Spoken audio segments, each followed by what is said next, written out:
Huntsville just creates that environment where everybody wants to succeed.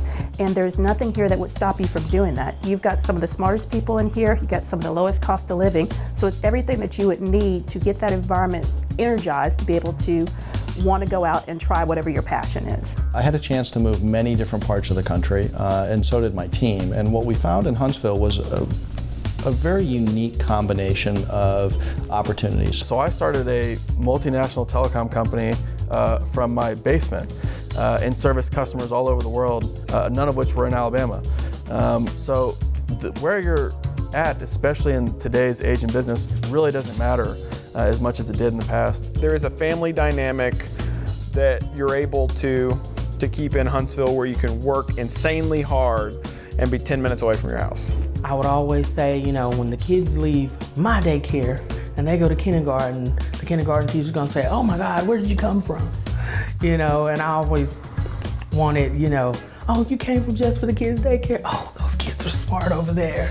I grew up in Texas, and so being from Texas, jalapenos was my thing, and so we do a jalapeno-based product that people are really loving right now. As people have gotten older, as the baby boomers are coming up, our palates have changed.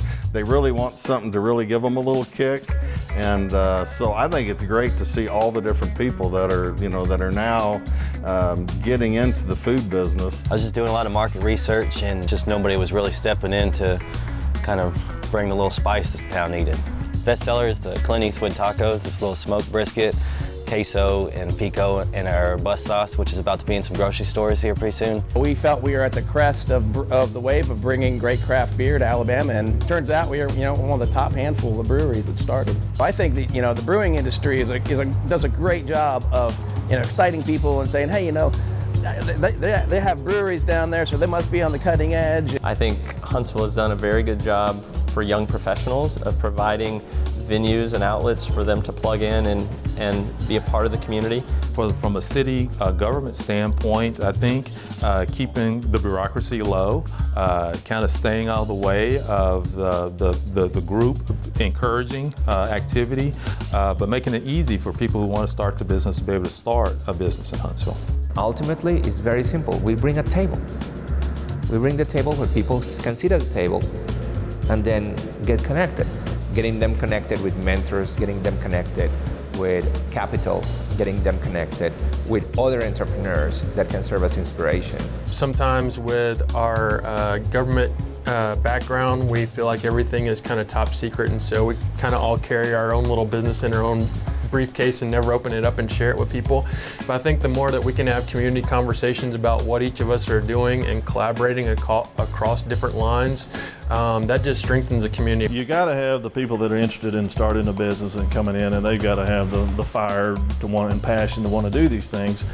But there's got to be an atmosphere set up, and it comes from the top. I think from the leadership that shows that we will help make the opportunities work for you. Capital investment is what it's going to take, but I think most people that have an idea, they may just need a little seed money to actually just to get started, to get going. Because it seemed like when we first started out, you have a lot of doors slammed in your face, and then all of a sudden you come to somebody that says, hey, I'm not going to slam the door in your face, come through the door. Arthur Orr passed a crowdfunding law last year that allows the individual to invest in startup companies up to $5,000 per company per year, and a company can raise up to $1 million. I think we need to be taking advantage of that. The beautiful thing about what scientists and engineers do is they adapt. They adapt their skill sets for whatever problem that they're trying to work on. And so if there are founders that create companies and create problems, there's a large pool of scientists and engineers in the community that they can bring in to attack those problems. So first of all, you've got a range of expertise already in place, looking from engineering to mathematics to computers, which if you think about medicine, where we're reading 6 billion pieces of data on every single patient, it requires putting those pieces together. So it's here.